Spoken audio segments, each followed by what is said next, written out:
Strap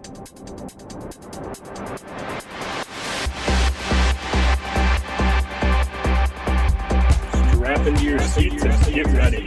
It's time for the Mortarpod.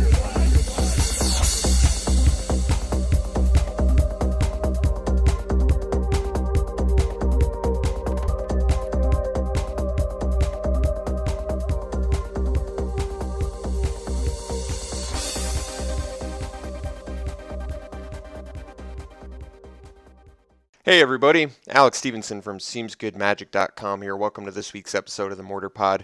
If you're unfamiliar with the Mortarpod, it's a weekly video podcast where I design a custom magic set based on suggestions from you guys or cool TV shows, movies, books that I want to make a custom magic set out of.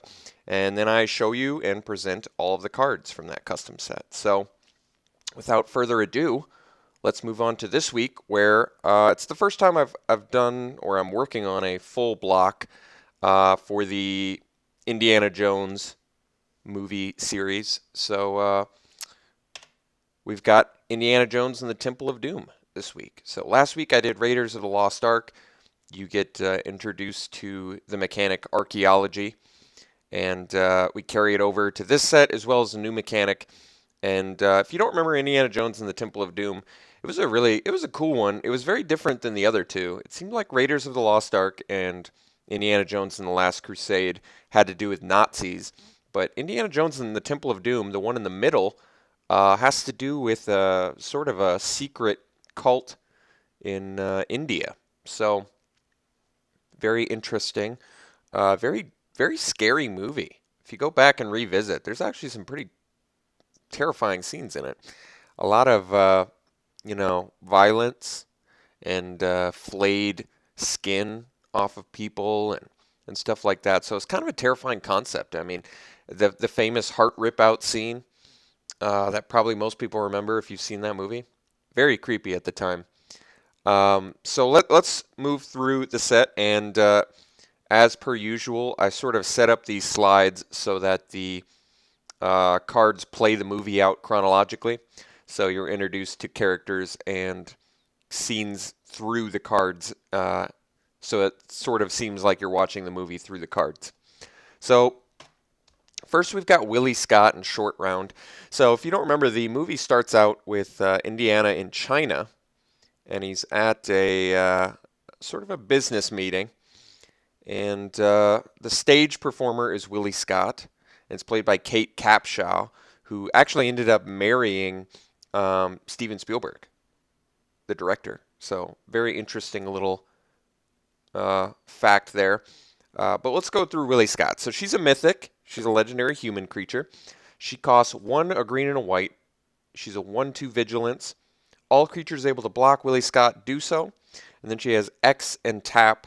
Remove Willie Scott from combat if it is attacking. X is equal to the number of creatures blocking Willie Scott. So my idea with Willie Scott was I like the lure effect creatures, and I decided to give her a little bonus in that she can sort of duck out of the combat if you have the mana, the resources to do it. So she needs the vigilance in order to use the activated ability, clearly, and I wanted you to not be able to remove her from combat when she's blocking. So you can only do it when she's attacking. But say they have 5 creatures, they all have to block her, you pay 5 and tap her, and you can remove her from combat. So I thought it would be kind of a cool mechanic. It's very powerful. Certainly for limited, it would be extremely powerful. I don't think this would necessarily be played in Constructed, but there's a chance.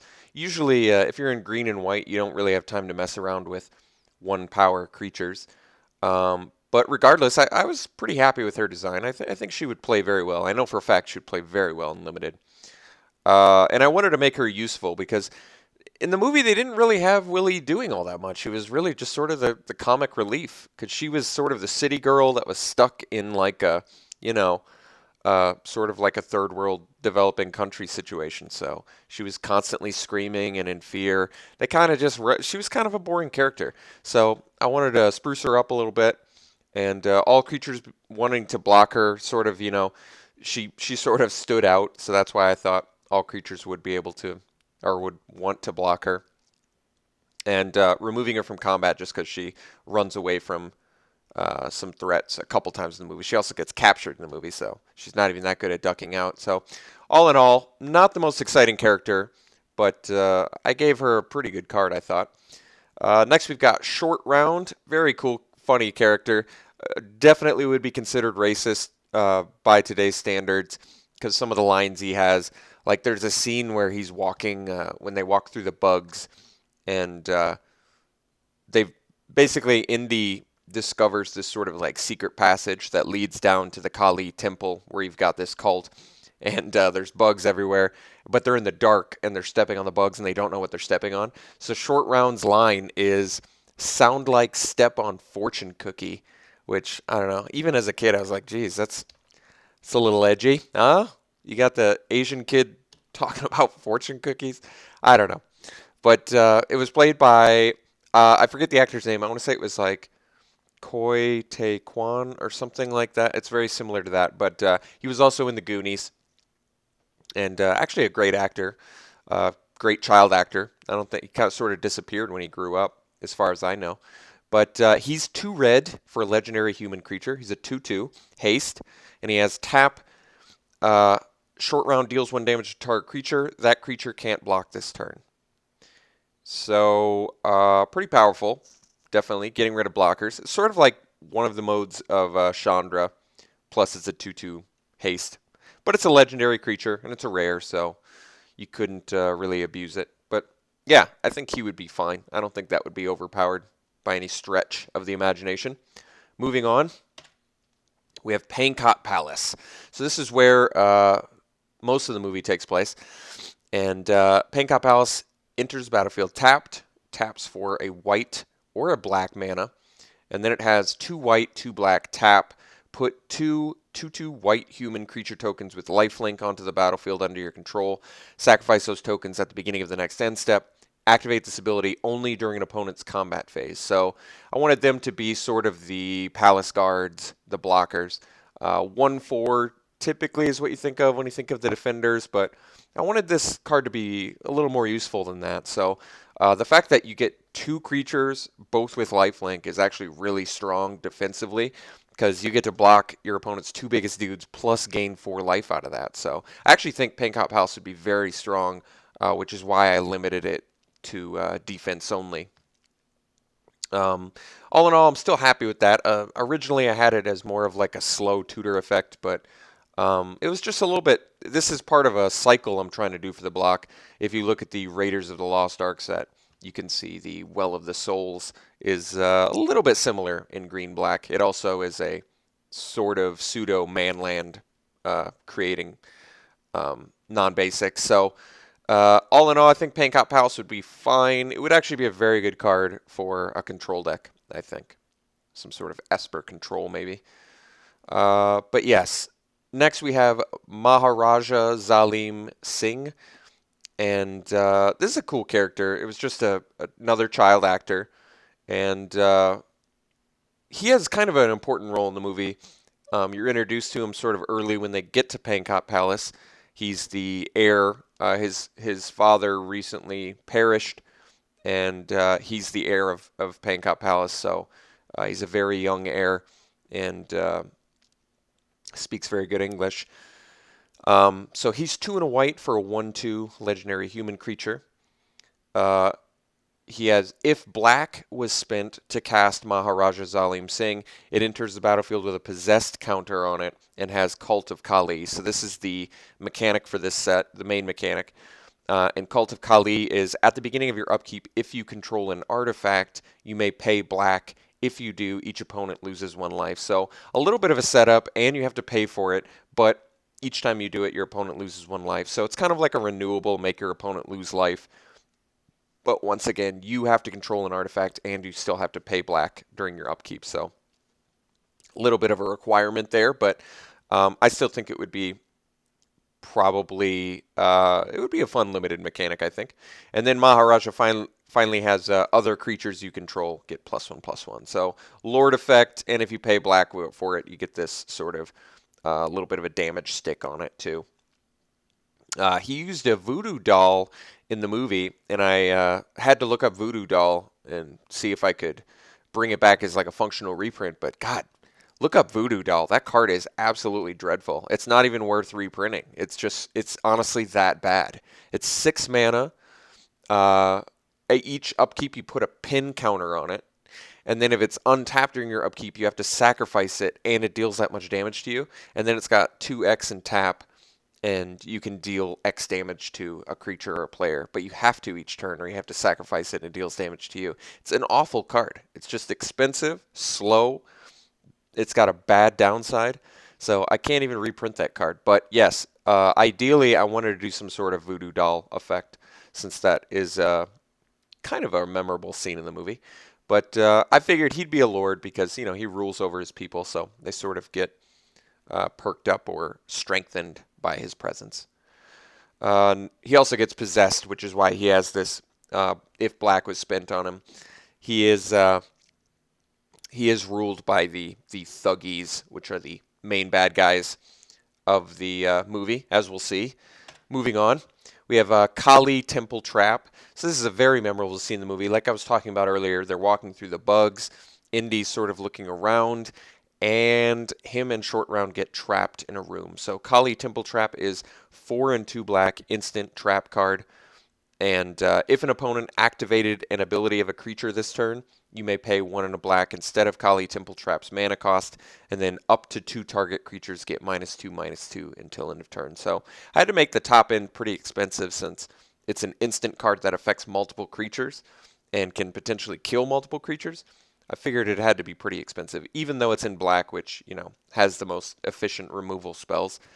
But 1 and a black to make 2 creatures get -2/-2 is still very good. So I feel like that card would be very highly played and limited, but possibly sideboarded and constructed, but a little bit too expensive on the top end, really. And there may not be enough creatures that have activated abilities to really capitalize on that cheaper trap effect.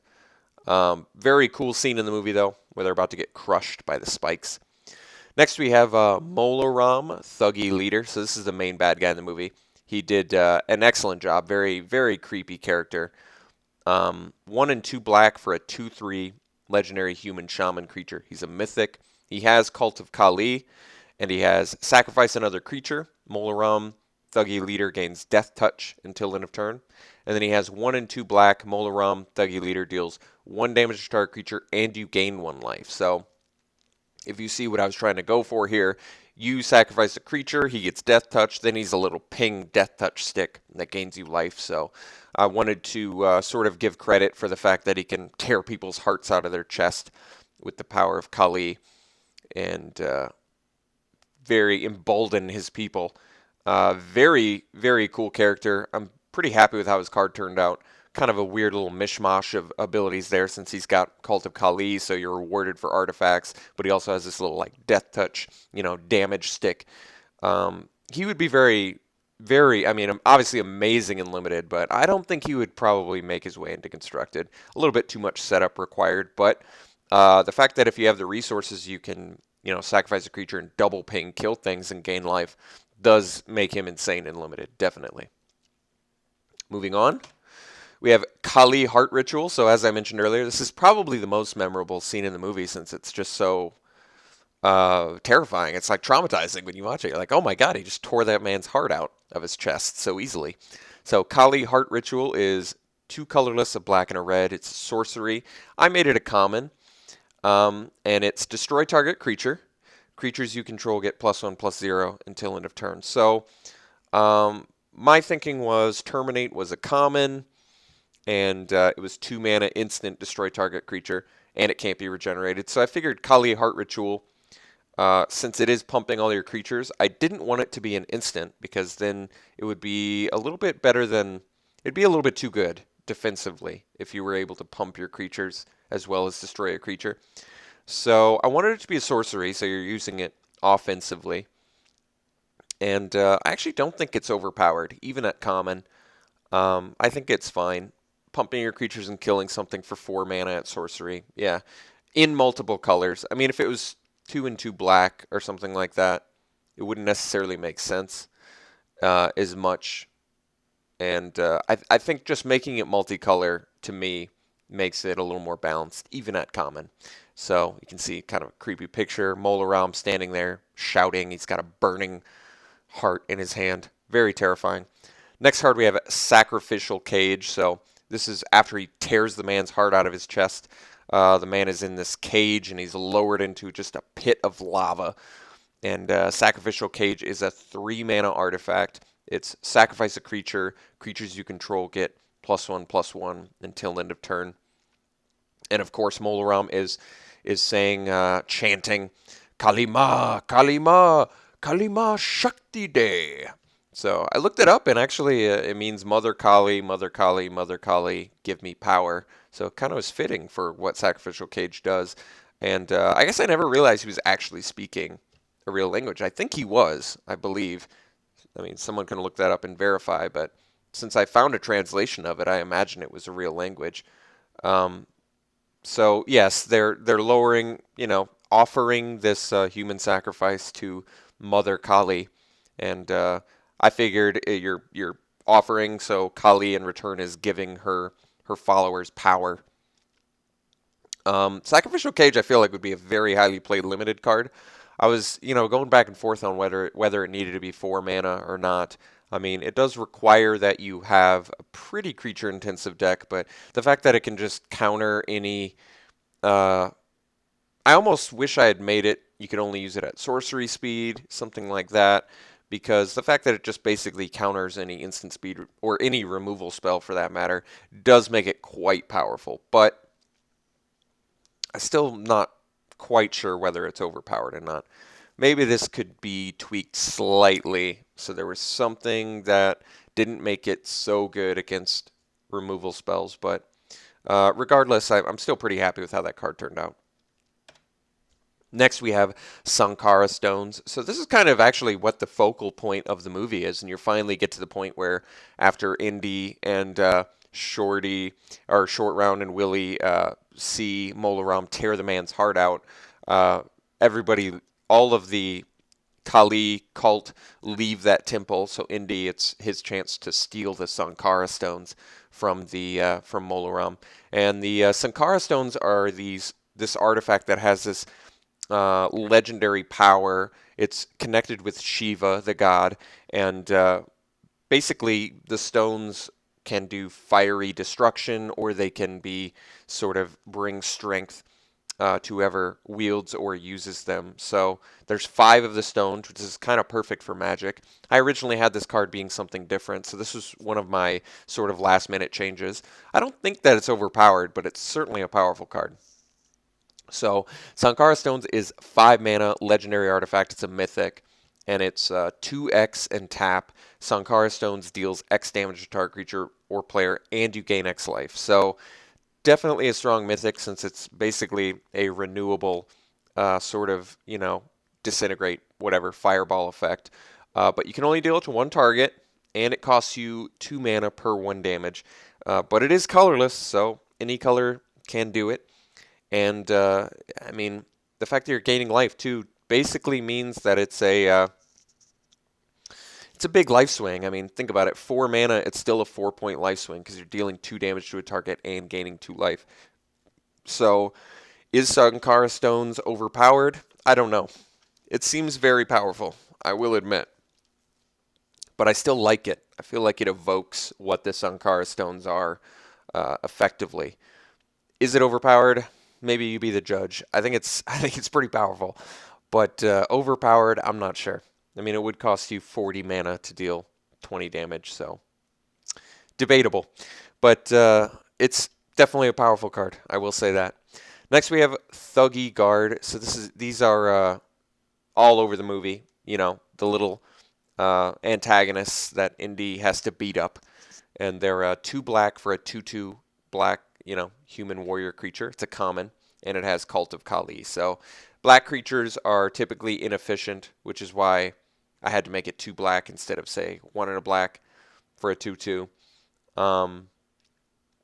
2 mana, 2 power black creatures either typically have a downside or are just vanilla. So the fact that this had an actual ability that's good, I wanted to make it a little bit color intensive.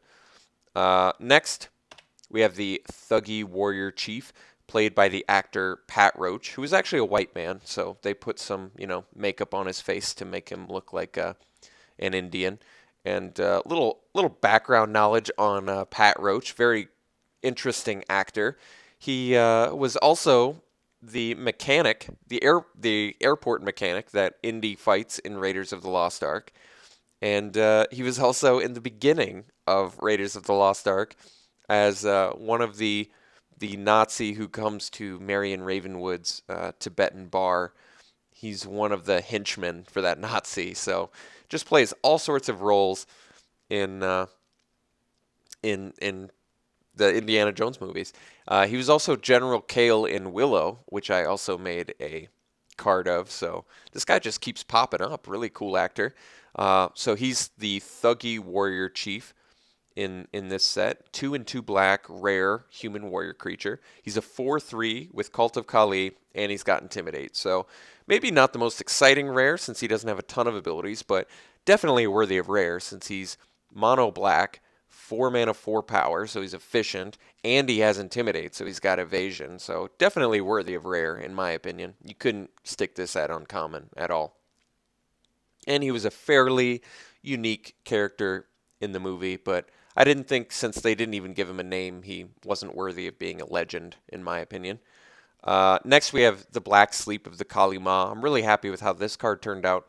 So if you'll recall from the movie, there's a point where Indy is captured, and Molaram forces him to drink the blood, this sort of, I don't know where they get the blood from, some sort of human sacrifice, but if Indy drinks the blood, he is basically mind controlled by Molaram. So very kind of yet another creepy part in the movie. But the Black Sleep of the Kali Ma is an enchantment, an aura. It's 2 colorless, a blue and a black. It's a rare. The wording is enchant creature. You control enchanted creature. Enchanted creature has Cult of Kali. When enchanted creature is dealt damage, sacrifice Black Sleep of the Kali Ma. So if you'll recall, short round eventually uses a torch and burns Indy, which gets him free from the Black Sleep of the Kali Ma spell. So basically the mind control effect is a little bit too powerful. It feels like the game designers have sort of shied away from controlling creature effects because they're really hard to balance, especially in limited. Mind control is just such a bomb in limited. Stealing creatures is such a powerful effect, permanently especially. So I wanted this to have a couple downsides, and we've actually seen in I believe it was Gate Crash, there was a rare mind control effect at this same mana cost with a downside as well. I forget the name of it, but this one's downside only really lets you attack or block with it once. Not necessarily, but if it's on an empty board, I guess you get to keep going to town. But if they have any creatures, if they block or if you block with it, you're going to lose the creature. So there is that. It's still a very powerful rare. And short round also should be noted in this set, since he can ping creatures, he can actually remove Black Sleep of the Kali Ma, which I liked because in the movie he also is the one that frees Indy from it. Moving on, we have Trapdoor. So after Indy is freed from the spell, he goes after Molaram, and Molaram escapes through a trapdoor. So I wanted to make a special little artifact for that. And Trapdoor is 1 mana artifact. It's a common.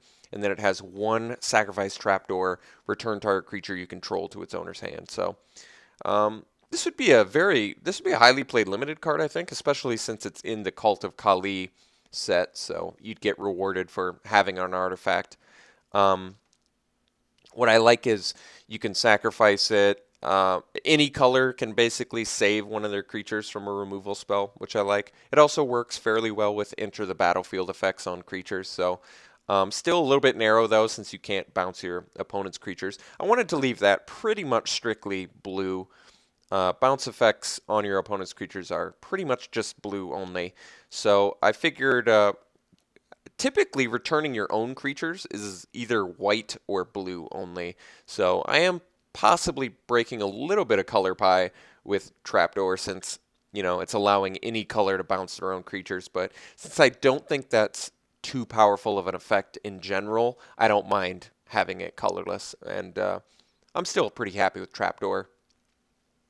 Next we have Thuggy Slave Child. So Molaram has escaped. Indy now wants to free these captured Indian children that are being used by the Thuggies to find the remaining 2 Sankara stones, which are hidden, buried away underneath Pankot Palace. So these children are basically just have pickaxes and are all shackled and are just digging and looking for artifacts. So the Thuggy Slave Child is 1 green for a 1/1 human creature, and it has Archaeology 1. So returning to the Raiders of the Lost Ark mechanic, Archaeology is look at the top card of your library. If it's an artifact card, you may reveal it and put it into your hand. Otherwise, put it on the bottom of your library. So Indiana Jones has Archaeology 3. This Thuggy Slave Child just has Archaeology 1. Not that good of an archaeologist, but I still figured they're digging, so they're kind of doing archaeology since they're searching for artifacts. Finally, we have Minecart, and people on Reddit were, for the most part, pretty happy with this card. I'm pretty happy with this card, too. I did go back and forth a couple parts on it, but ultimately, I ended up going with my initial gut on Minecart, and I'm happy I did. I'm pretty happy with this card. So Minecart is 2 mana artifact. It enters the battlefield with a resource counter on it. You can tap to put a resource counter on Minecart, or you can tap, remove a resource counter from Minecart, and add 1 mana of any color to your mana pool. So my comparison would be something like Sphere of the Suns, if you'll remember from Mirrodin Besieged. Sphere of the Suns is 2 mana. It enters the battlefield tapped with 3 counters on it, and then you can tap or remove a counter from it and add 1 mana of any color to your mana pool. So Minecart is very similar, but it only enters with 1 resource counter on it, so you only get that 1 use, but it also enters untapped, so you can use it immediately. But if you don't need to use it right away, you can also put a resource counter on it. So theoretically, for 2 mana, you could have it enter and tap it, put a resource counter on it, and then it's got 2 charges, and then once you run out of charges, you can recharge it. So I think it's actually a pretty powerful card. It would be a pretty highly played limited card. This would actually, I think, break through to Constructed too. Minecart, it seems like it's good enough. Even though, potentially a little bit slower, I still think this card would definitely, just being able to, the 2 mana rocks that add any color to your mana pool, those are always really cool and limited and seem to break through to Constructed. Sphere of the Suns definitely did. And the one with Sunburst comes to mind, but I can't recall the name. But that one also very highly played. That might have actually made its way into like Legacy or something like that. So that's the Temple of Doom set. Next week I will be doing the final Indiana Jones The Last Crusade to finish off the block. I will not be doing Legend of Crystal Skull, mostly because I really didn't like that movie, and I don't think a lot of fans did either. That was kind of disappointing, actually. I mean, it's cool they got Harrison Ford back, but let's face it, Legend of the Crystal Skull, I don't know what it was. Just bad writing, maybe, distasteful CG. What was it? What was it that made that movie so bad? I don't know. At first I was like, well, it's not, when I first saw Legend of the Crystal Skull, I thought, well, it's not realistic. That's why I'm not liking it. But then I thought, wait a second. None of the Indiana Jones movies are realistic. There's all sorts of scenes in it that are highly unrealistic, so that can't be it. I don't know what it was about Legend of the Crystal Skull. I really do think it was a writing issue. I think I didn't like Shia LaBeouf sort of taking the reins on the brand new protagonist character. You know what I mean? I think I just missed Indy. And even though he was in the movie, something about it didn't seem right. So I'd love to see your comments on why Legend of the Crystal Skull was a horrible movie. Maybe you guys enjoyed it, but I would be surprised. It seemed like most people did not enjoy that movie. All right, that's it for this week. Thanks for tuning in. We shall see you next week.